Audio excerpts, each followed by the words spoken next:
तब भी इतना कोई फोकस नहीं है because at that time I was like कि ठीक है बाल ही है, कोई दिक्कत नहीं है। बट उसके बाद धीरे धीरे धीरे कर करके जब स्काल्प मेरा दिखना स्टार्ट हुआ तब मुझे रियलाइज हुआ, दोस्तों ने टोकना स्टार्ट किया कि तो उसका जो रहता है, एक नई जगह आप जाते हो तो बालों में दिक्कत, पानी का चेंज होता है वो होता है, तो उससे और मेरे बाल डेंसिटी और स्टार्ट हुआ, झड़ना हुआ। तो सबसे पहले क्राउन एरिया मेरा धीरे धीरे खाली होने लगा।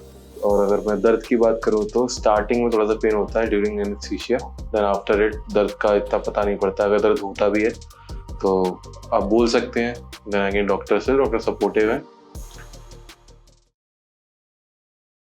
मेरा नाम रोहित शर्मा है, उम्र 26 साल। पिछले कई सालों से अप्रोक्स 2015 से मेरा एयर फॉलिंग का दिक्कत था। एयर थिनिंग होना पहले स्टार्ट हुआ था। देन आज मैं यहाँ पे क्यूएचडी क्लिनिक में अपना ट्रीटमेंट करवाने के लिए आया हूँ। एक्चुअली एयर फॉल की प्रॉब्लम मेरी 2015 से स्टार्ट हुई। इन द स्टार्टिंग थोड़े बाल मेरे गिरना स्टार्ट हुए। देन कभी जैसे दोस्तों को जाते हैं, फोटोज क्लिक करते हैं, तो उसमें अलग से मेरा थोड़ा थोड़ा स्काल्प दिखता था। तब एट दैट टाइम मैंने इतना ध्यान नहीं दिया स्काल्प पे, बिकॉज मुझे लगा नॉर्मल है, होता है। फिर धीरे धीरे देखा तो मतलब इन द स्टार्टिंग गिनाते समय बाल थोड़ा जा रहे हैं, झड़ रहे हैं। तब भी इतना कोई फोकस नहीं है because at that time I was like कि ठीक है बाल ही है, कोई दिक्कत नहीं है। बट उसके बाद धीरे धीरे धीरे कर करके जब स्काल्प मेरा दिखना स्टार्ट हुआ तब मुझे रियलाइज हुआ, दोस्तों ने टोकना स्टार्ट किया कि मतलब बाल टकला एक तरह से दिखाई दे रहा है, जो हम नॉर्मल बोलते हैं, दोस्त जो मस्ती मजाक करते हैं। देन उसके बाद मैंने थोड़ा ध्यान देना स्टार्ट किया। तो इन द स्टार्टिंग मैंने मिनॉक्सिडिल ट्राई किया बाय द इंटरनेट, क्योंकि उस समय मिनॉक्सिडिल ही एक था, मतलब एक तरह से जितने भी लोग थे मिनॉक्सिडिल यूज कर रहे थे, थोड़ा दोस्तों ने भी रिकमेंड किया। ट्राई किया। एट दैट टाइम की बालों का एक तरह से डेंसिटी बढ़ना स्टार्ट हुआ, थोड़ा थोड़ा बट बाद में जब बंद किया मिनॉक्सिडिल तो दोबारा सेम रिजल्ट। उसके बाद किसी ने आयुर्वेदिक सजेस्ट किया, किसी ने होम्योपैथिक सजेस्ट किया, तो सब कुछ किया, बालों में कोई वो नहीं, बाल थिनिंग होना स्टार्ट हो गए। देन आफ्टर दैट 2015 16 17 यही चला। 17 के बाद मैं थोड़ा मूव आउट हुआ घर के बाहर, तो नई जगह गया। हाँ, तो उसका जो रहता है, एक नई जगह आप जाते हो तो बालों में दिक्कत, पानी का चेंज होता है वो होता है, तो उससे और मेरे बाल डेंसिटी और स्टार्ट हुआ, झड़ना हुआ। तो सबसे पहले क्राउन एरिया मेरा धीरे धीरे खाली होने लगा। अब इसका रीजन ये भी हो सकता है कि मे बी मेरे जो फादर है उनके जेनेटिक्स के थ्रू, जो भी आप समझ सकते हैं, तो मुझे ऐसा लगता है कहीं ना कहीं जीन जल्दी ट्रिगर कर गए, इतनी जल्दी होना चाहिए, बिकॉज मेरी एज अभी 26 साल है। तो उसके बाद रहा, सब कुछ यूज किया, कुछ नहीं हुआ। तो इन द एंड फैसला यही हुआ है कि मतलब जब तक आप मेडिकेशन पे रहोगे, जो भी आप यूज करोगे एलोपैथी, तब तक आपका डेंसिटी मेंटेन रहेगी। बट बाल जो एक बार चले जाते हैं वापस नहीं आते, ऐसा मेरा खुद का पॉइंट ऑफ व्यू है। स्टार्टिंग में काफी दिक्कतें मुझे, जैसे अगर आप समझे आपके बाल नहीं है तो एक तरह से हेयर लॉस जब होता है तो एक आदमी का अंदर का कॉन्फिडेंस लेवल होता है वो डाउन होता है। सेम मेरे साथ भी ये हुआ इन द स्टार्टिंग। मतलब दोस्त तो जैसे बोलते ही थे हेयर थिनिंग के लिए, कलीग्स ने भी बोलना चालू किया। पर्सनालिटी वाइज भी मुझे डिग्रेड होने लगा थोड़ा, कि मतलब अपने बालों को हाथ से छुपाने लगा, कैप मैंने पहनना स्टार्ट किया। मतलब एक होता है ना कि कॉन्फिडेंस लेवल बहुत ज्यादा मेरा डाउन हो गया था। बिकॉज आप कहीं भी हो, जॉब में हो, किसी प्रोफेशन में हो, पर्सनालिटी मैटर्स करती है। और 70% आपके बालों से ही, हेयर से ही आपकी पर्सनालिटी होती है। अगर वो नहीं है तो एक तरह से आप समझिए कि थोड़ा नहीं कर सकते हैं। तो ये सब चीजें मुझे थोड़ा देखने को मिला आफ्टर हेयर लॉस। देन उसके बाद सब एक बार टोकते हैं तो फिर ऐसा लगता है कि बाल बाल बाल जो है, चीजें सारी चीजें अप्लाई करने के बाद भी नहीं आता, तो उस तरह से एक निराशा और होती है। कॉन्फिडेंस लेवल तो जा ही रहा है, ये भी हो रहा है कि बाल नहीं आ रहे, नहीं आ रहे। तो एक मोरल डाउन हो जाता है कुछ भी, मतलब एक तरह से अपने आप को ही बार बार छुपाते रहना, दूसरों से पार्टी नहीं जाना क्योंकि हेयर थिनिंग दिखेगी, तरह तरह के प्रोडक्ट यूज करना, सब कुछ करना ताकि बाल नहीं एक तरह से चाल नहीं दिखे, आपकी स्काल्प नहीं दिखे, सीधी बात। तो ये सब चीजें रही है मेरे साथ स्टार्टिंग में।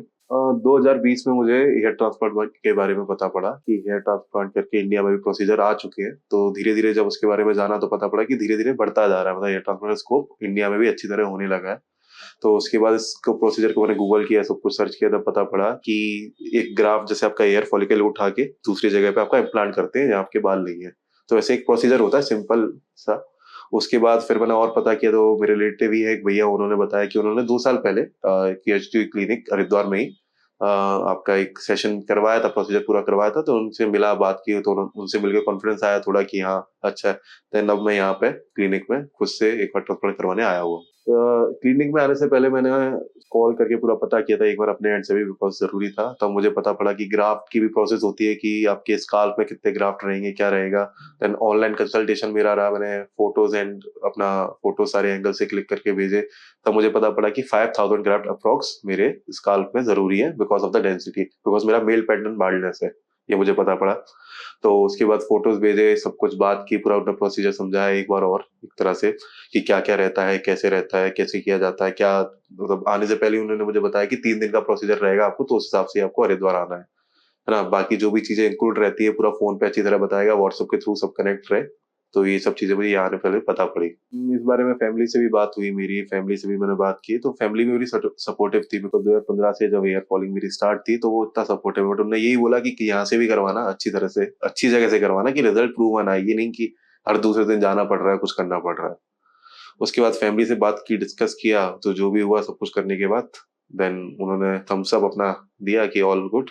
तो फिर ट्रांसप्लांट के लिए सब रेडी हो गए। तो यहाँ पे आने तक कई माइंड में डाउट थे कि क्या होगा, कैसे होगा, मतलब कि अभी रिसेंटली जो एक केस हुआ है कानपुर वाला, तो उसको लेके थोड़ा सोच रहा था कि सही फैसला ले रहा हूँ नहीं ले रहा, थोड़ा नर्वसनेस तो होता ही है, प्रोसीजर हो, ऑपरेशन हो, उसके नाम से आदमी घबराता ही है। तो वो वाली चीजें थी, बट जैसे कि अभी यहाँ पे आया हूँ, सब हुआ है, जैसे आते ही मेरा सबसे पहले एक टेस्ट हुआ, ब्लड टेस्ट, एंड एक एनेस्थीसिया टेस्ट हुआ, जस्ट टू चेक कि मुझे कोई एलर्जी है या नहीं है। एक प्रोसीजर के साथ जो मुझे मोबाइल पर बताया गया था पहले, ये सब आपका पूरा एक प्रोसीजर फॉलो होगा, तो वो सब चीजें भी चल रही है।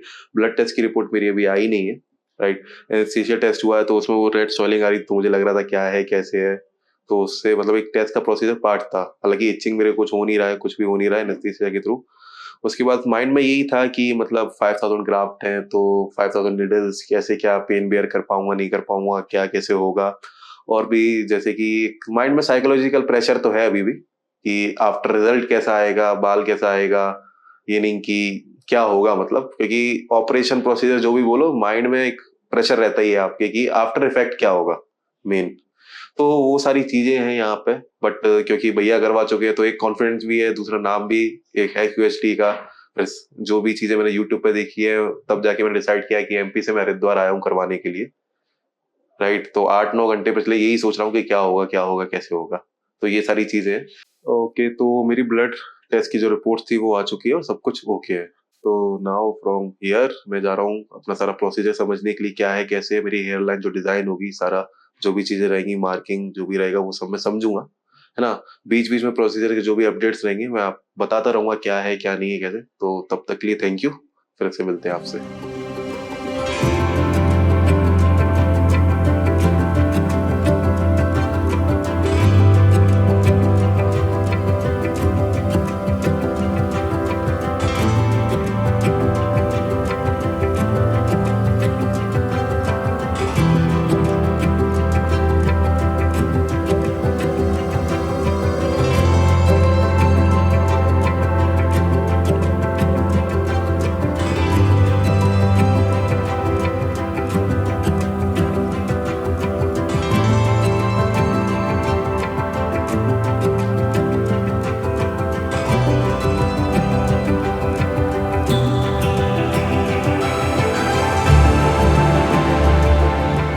मेरा नाम रोहित शर्मा है, और अभी जस्ट मेरा ऑपरेशन कंप्लीट हुआ है। मुझे 5 ग्राफ्ट अभी लगाए गए हैं। बाकी जो टाइमिंग मेरी रही एक्चुअली 12 घंटे की रही, तो बस 5 ग्राफ्ट ज़्यादा थे, और बाकी स्टाफ का बिहेवियर अच्छा था। और अगर मैं दर्द की बात करूँ तो स्टार्टिंग में थोड़ा सा पेन होता है during anaesthesia, then after it दर्द का इतना पता नहीं पड़ता। अगर दर्द होता भी है तो आप बोल सकते हैं, देन अगेन डॉक्टर सपोर्टिव है, पेट दर्द के लिए मतलब जो भी इनके पास रहता है, जो भी चीज़ है वो अप्लाई करते हैं, देन दर्द पूरी प्रोसेस में होता नहीं है। ओवरऑल ये है कि आराम से पूरा प्रोसीजर होता है। कंफर्ट लेवल की बात करें तो पूरा कंफर्ट लेवल में रखा जाता है जितना भी है। अगर कोई दिक्कत परेशानी है तो आप वोकल रहिए, बोल सकते हैं, तो उतनी देर के लिए प्रोसीजर रुक जाता है। बीच बीच में पूछा भी जाता है आके, और डॉक्टर्स बीच में आते हैं कि सब ठीक है, अच्छा है या नहीं है, सही लग रहा है नहीं लग रहा, और बीच बीच में चेकअप होता रहता है। बिफोर सर्जरी जैसे कि मैं यहाँ पे जब आया था तो काउंसलिंग की गई थी, मेरे डाउट्स कई सारे थे, जैसे रिसेंटली कानपुर का इंसिडेंट हुआ था, और भी चीजें थी कि कैसे क्या होगा, अगर 5000 ग्राफ्ट ही हैं या कम होंगे ज्यादा होंगे, अगर बाल जैसे डोनर एरिया जो होता है अगर हम बात करें तो बैक ऑफ द हेड, अगर उसमें से पूरे बाल या फिर ग्राफ्ट नहीं मिल पाए तो कैसे क्या होगा। सारी चीजें मैंने पूछी थी, तो अच्छी तरह एक्सप्लेन किया गया था। अभी भी रिसेंट मेरी जो भी सर्जरी हुई है उसमें तो मेरे graft come back of the and come पड़े तो बीएड से लिए गए थे, तो प्रोसीजर पूरा था बीएड के भी, मतलब जो भी स्मूथली पूरा प्रोसेस किया गया, पूरा समझाया गया। और ड्यूरिंग द प्रोसीजर जो भी चीज कर रहे थे पहले बता रहे थे कि ये करने वाले हैं, तो मेंटली प्रिपेयर मतलब रहने में मदद कर रहे थे। दैट्स इट, यही बताया गया था पूरा। जैसा कि आप देख सकते हैं मेरी सर्जरी हो चुकी है, तो जो टेक्निक यूज हुई है यहाँ पे QHT हुई है। QHT क्यों मैंने चुनी? बिकॉज इसमें क्या होता है, ग्राफ्ट जो रहते हैं सेम टाइम पे आपके ग्राफ्ट आपके back of the donor year से निकाल कर आपके जो ट्रांसप्लांटेड एरिया यहाँ पे ग्राफ्ट लगने हैं वहां पे लगाए जाते हैं। इससे सिंपली ये है कि ग्राफ्ट भी जो आपका है एक तरह से आपके स्कार्फ में ही रहता है, स्कार्फ से जब निकलता है तो उसकी भी लाइफलाइन कम होती जाती है। अगर सेम टाइम में आप ग्राफ्ट को ट्रांसप्लांट करवाते हैं तो उसकी लाइफ लाइनिंग अच्छी रहती है और चांसेस आपके कम रहते हैं डैमेज होने के ग्राफ्ट, राइट। अगर ग्राफ्ट निकाल के पहले रखे जाएंगे ग्राफ्ट, उसके बाद आधे एक घंटे बाद लगाया जाएगा तो एक लाइफ लाइन भी कम हुई, शेल लाइफ जो होती है हर चीज की वो कम होती जाती है। अगर at the on the spot या एट द टाइम लगाया जाएगा ग्राफ्ट को सेम टाइम पे तो एक अच्छा हमको रेशियो मिलेगा, बिकॉज ग्राफ्ट भी खराब हो सकते हैं, chances are there. That's why मैंने QHT टेक्निक को यूज किया। पोस्ट सर्जरी जैसे कि अभी सर्जरी की वजह से ऐसा मुझे कुछ पेन एट नाउ तो फील नहीं हो रहा है, बिल्कुल भी कोई कॉम्प्लिकेशन भी नहीं लग रहा, कोई हेडेक भी नहीं है। बस ये है कि आप जब सर्जरी से आते हो तो एक प्रेशर रहता है कि आफ्टर सर्जरी थोड़ा लगता ही है चीजें, पसीना इसलिए तो थोड़ा वो सब चीजें रहती हैं, बाकी ऑल गुड, कोई दिक्कत नहीं है। एज फॉर नाउ जैसे कि अभी जो मेरा प्रोसीजर सर्जरी आप जो भी बोले जो हुआ है, आफ्टर डेट जब मैंने देखा तो जो एयरलाइन ड्रॉ की गई थी तो एस उसके ही मतलब तरीके से उसके अकॉर्डिंग जो ग्राफ मेरे लगाए गए हैं वैसे ही मैं देख रहे हैं। अब लग रहा है कि हाँ आफ्टर 1 और 2 मंथ जैसा कि है कि धीरे धीरे रेडनेस सब कुछ धीरे धीरे जाएगा। और हाँ मतलब बाल हैं तो फिर सब कुछ अच्छा ही रहेगा, सारी चीजें जो भी है तो बाल आएंगे तो एक कॉन्फिडेंस लेवल मेरा बढ़ेगा ही, इसीलिए मैंने ये बाल ट्रांसप्लांट करवाने का फैसला लिया था QHD के साथ। ओके तो ये मेरी लाइफ की मतलब सबसे पहली सर्जरी थी किसी भी चीज को लेके। पहली बार मैं OT में गया था, सब कुछ था, तो स्टार्टिंग पहली बार था तो नर्वस था, सब था। तो जब मेरा प्रोसीजर स्टार्ट हुआ था, बिगिनिंग द प्रोसीजर, तो मेरा BP लेवल हाई आ रहा था बार बार, राइट। बट यहाँ पे आया तो जैसे डॉक्टर थे उन्होंने धीरे धीरे मतलब सब चीजें नॉर्मल की, BP भी चेक किया बार बार। जब तक BP नॉर्मल नहीं हुआ तब तक कोई प्रोसीजर स्टार्ट नहीं किया। और यहाँ पे जब पहली बार आया था तो सब चीजें स्मूथली हुई, रिसेप्शन एरिया पे आके नाम बताया, पहले सब कुछ अंदर लेके गए, ब्लड टेस्ट एंड एवरीथिंग, सब चीजें अच्छी तरह हुई। यहाँ पे मतलब एक तरह से अगर हाइजीन की बात करूँ तो OTR very good and everything is very good here, right. और मतलब मेरा पहला एक्सपीरियंस था तो ओवरऑल ये मतलब मैं तो इसको 5/5 रेटिंग दूंगा, बिकॉज पहली बार था, सबका नेचर, सबका बिहेवियर सबका अच्छा था, डॉक्टर उसका भी अच्छा था, राइट। और जो एक्सप्लेनेशन हर चीज से पहले कर रहे थे मुझे यहाँ की एक अच्छी बात लगी कि कोई भी चीज करने से पहले एक्सप्लेन कर रहे थे कि क्या है, कैसे, क्या करने वाले हैं। इवन जो मेडिसिन भी दे रहे थे हर एक मेडिसिन को बता के समझा के एक्सप्लेन करके कि क्यों दी जा रही है, क्या है, सब कुछ बता रहे थे। तो तब फर्स्ट टाइम था तो फर्स्ट टाइम के लिए तो मैं इसमें हैंड्स अप एकदम मतलब फुल ऑन मार्क्स दूंगा। अब सर्जरी के बाद मैंने अपने आप को जब मिरर में देखा तो अब मैं फील कर पा रहा हूँ कि एक अच्छा और बेहतर रिजल्ट आएगा। एक जिस उम्मीद से, एक्सपेक्टेशन से मैं आया था वो फुलफिल बिल्कुल होंगी, बिकॉज जो भी चीजें हुई हैं उसे देख के सब पॉजिटिव रहा है तो आगे भी पॉजिटिव ही रहेगा। होप्स मेरी आए हैं, है ना। और बाकी यही है कि अब करवाया है तो आफ्टर इफेक्ट जो भी होंगे देखने को मिलेंगी, तो जो भी रहेगा अच्छा ही रहेगा, बस यही है। अब नेक्स्ट जब भी आऊंगा नेक्स्ट, बिकॉज सब PRP सेशंस मेरे होंगे after post 1 month of surgery, पहला PRP सेशन होगा एंड अगेन जो भी इंटरवल्स रहेंगे जो डॉक्टर ने बताया उस सेशन पे मुझे PRP सेशन लेने हैं। तो जो भी मेरी बालों की परफॉर्मेंस रहेगी और बालों की ग्रोथ रहेगी वो मैं आपको बताता रहूंगा, मिलता रहूंगा। तब तक आप वीडियो के साथ बने रहिएगा। Thank you QHT।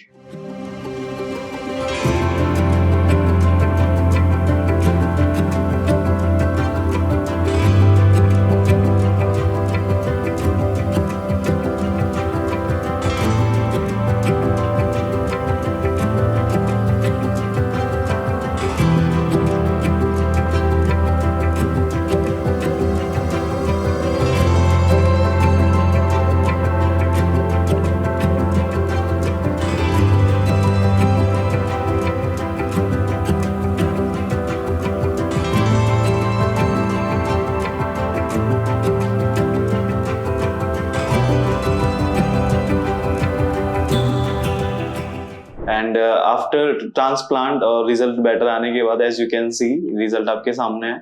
सो काफी इंप्रूवमेंट है पर्सनल लाइफ में भी और ऑफिस लाइफ में भी। डॉक्टर्स अच्छे से गाइड करते हैं और ट्रांसप्लांट के दौरान आपसे बातें करते हैं। डॉक्टर्स ने मुझे मेरी हेयरलाइन सजेस्ट की, काफी परफेक्ट हेयरलाइंस है मेरे फेस के अकॉर्डिंग, उन्होंने मेरी हेयरलाइन सजेस्ट की है।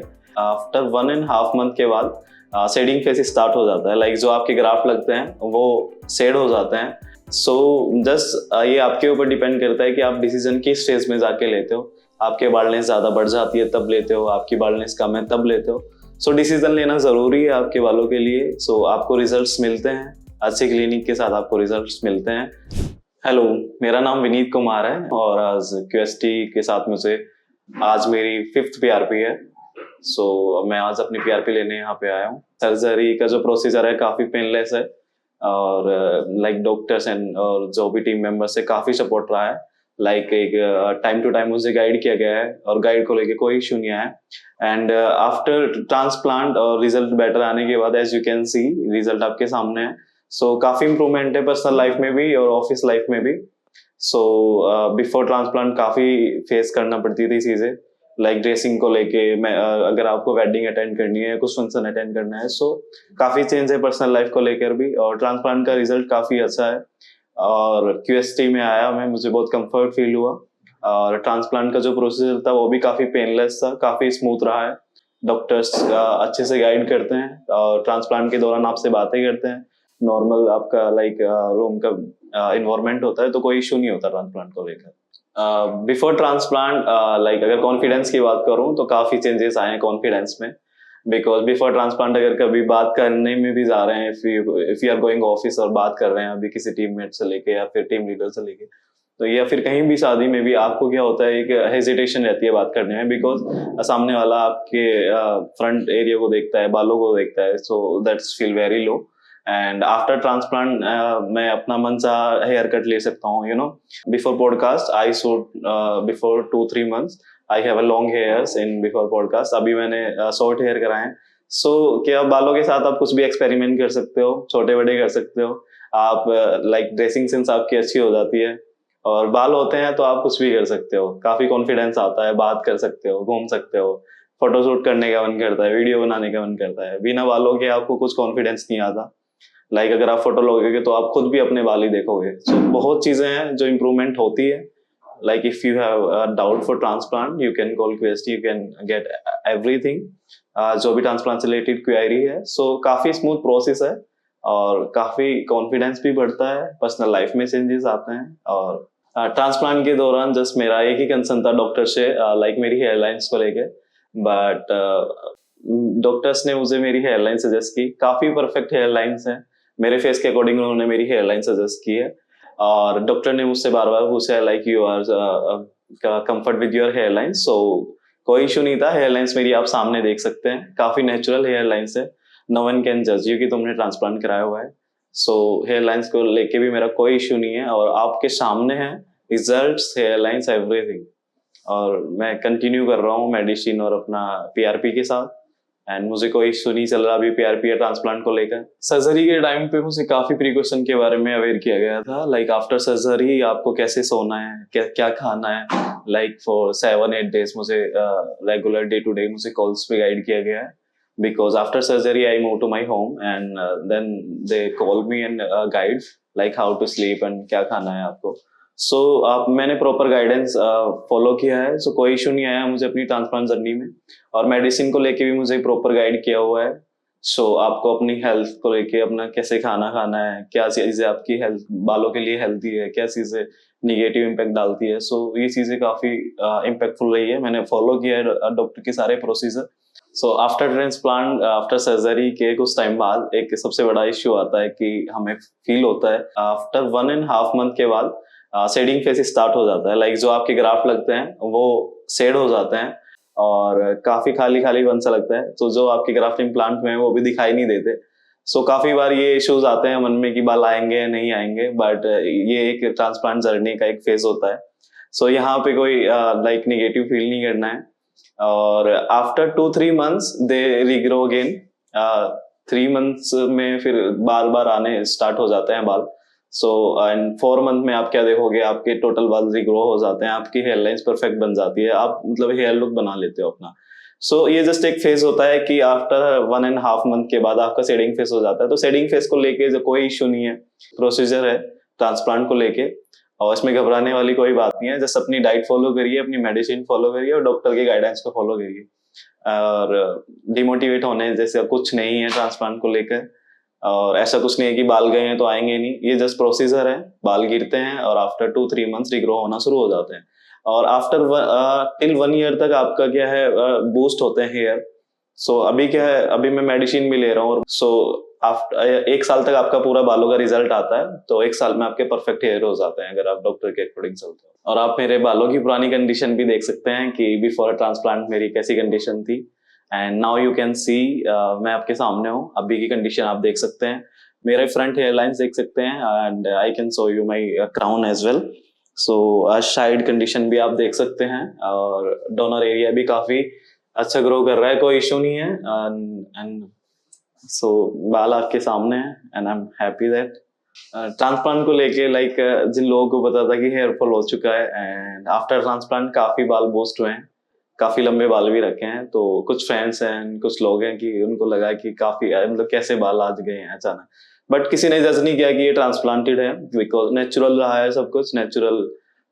जिस चीज को लेके डाउट होता है, even if I see someone की किसी को हेयर फॉल्स को लेके इश्यू चल रहे हैं या फिर काफी ट्रांसप्लांट की नीड होती है, सो मैं खुद से ही बोल देता हूँ, कि आप ट्रांसप्लांट करा लीजिए टाइम रहते हुए, सो कोई इशू नहीं है ट्रांसप्लांट को लेकर।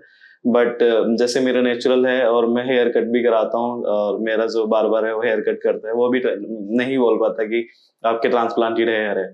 इवन मैं खुद भी बता देता हूँ कि ये ट्रांसप्लांटेड हेयर है, एंड क्या तुम मुझे जज कर सकते हो कि ये ट्रांसप्लांटेड है। सो अभी तक किसी ने मुझे डिटेक्ट नहीं किया है, और मैं खुद से बता देता हूँ if someone needs transplant. So I guide everything, I help everyone, जिसको भी जरूरत है, कोई इश्यू नहीं है इस चीज को लेकर। अगर मैं बात करूँ अपने हेयर्स की क्वालिटी को लेकर, तो काफी अच्छी क्वालिटी है बालों की। ऐसा कुछ नहीं है कि करली हो जाते हैं या कुछ भी, जैसे कॉम्ब करना चाहो ऐसे हो जाते हैं, और काफी अच्छी डेंसिटी भी है, तो कोई इशू नहीं है बालों की क्वालिटी को लेकर कि डोनर एरिया से बाल लिए हैं तो अच्छे ग्रो नहीं करेंगे या अच्छे हेयर नहीं होंगे या बाल बना नहीं पाओगे, तो ऐसा कोई डाउट नहीं है बालों को लेकर। काफी अच्छी क्वालिटी है, और मैं कंटिन्यू कर रहा हूँ मेडिसिन अपनी और डाइट को लेकर बालों को। सो ये चीज भी मैटर करती है, आप मतलब कैसे आप बालों को टेक केयर कर रहे हो, so that's very important. So quality को लेके मुझे कोई इशू नहीं है बालों की, जैसे पहले नेचुरल थे आज भी ऐसे ही नेचुरल लगते हैं, मुझे कोई इम्पेक्ट नहीं लगा ऐसा। मैं प्राउडली कह सकता हूँ कि जो मैंने अपना ट्रांसप्लांट को लेके डिसीजन लिया था, तो मेरा डिसीजन काफी अच्छा रहा है और सक्सेस भी रहा है। सो जस्ट ये आपके ऊपर डिपेंड करता है कि आप डिसीजन किस स्टेज में जाके लेते हो। आपके बालनेस ज्यादा बढ़ जाती है तब लेते हो, आपकी बालनेस कम है तब लेते हो। सो डिसीजन लेना जरूरी है आपके बालों के लिए। सो आपको रिजल्ट्स मिलते हैं, अच्छे क्लिनिक के साथ आपको रिजल्ट्स मिलते हैं, और आपके बाल्स भी वापस आते हैं। Just you need to try, and just आपको क्यूएसटी से बात करने की जरूरत है, आपको सब कुछ मिलता है। यस, मेरा क्यूएसटी हेयर ट्रांसप्लांट हरिद्वार में हुआ है, और अगर मैं बात करूं मेरे ट्रांसप्लांट को गाइड से लेकर रिजल्ट तक जो भी आपके सामने है, सो इसमें काफी टीम्स का और डॉक्टर का काफी हेल्प रहा है। सो मुझे टाइम टू टाइम गाइड किया गया है। और रही बात आप क्यूएसटी की हाइजीन की, सपोर्ट की, हर चीज में क्यूएसटी आपको कंफर्ट देता है। सो हाइजीन को लेके और किसी चीज को लेके कोई डाउट नहीं है।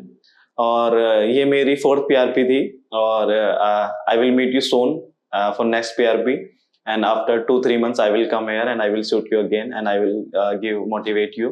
So QST टीम से और डॉक्टर से मैं काफी कंफर्ट हूँ, और QST क्लिनिक से भी, because hygiene is very important, because आप ट्रांसप्लांट करा रहे हो, अपना एक जर्नी स्टार्ट कर रहे हो, so that's very important. How you are आप क्लिनिक में आ रहे हो तो कैसी चीजें हैं, कैसा इन्वायरमेंट है और कैसे आपकी हाइजीन है, सो ये चीजें मैटर करती है।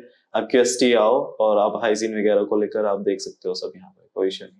ओके गाइस, मैंने अपना एक्सपीरियंस शेयर कर दिया है मेरी ट्रांसप्लांट जर्नी को लेकर, जितना मुझसे हुआ। और अभी तक वेट करते हैं नेक्स्ट PRP के लिए, नेक्स्ट वीडियो के लिए। तब तक के लिए थैंक यू सो मच, और thank you QST, and keep follow QST and subscribe, and अपने डाउट्स दूर कीजिए। Thank you so much everyone.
Hello friends, अगर आपने अभी तक हमारे चैनल को सब्सक्राइब नहीं किया है तो प्लीज इस वीडियो को लाइक कीजिए, शेयर कीजिए और हमारे चैनल को सब्सक्राइब कीजिए और ध्यान रहे बेल आइकन दबाना ना भूलें, जिससे हमारे हर वीडियो का अपडेट आपको समय समय पर मिलता रहेगा।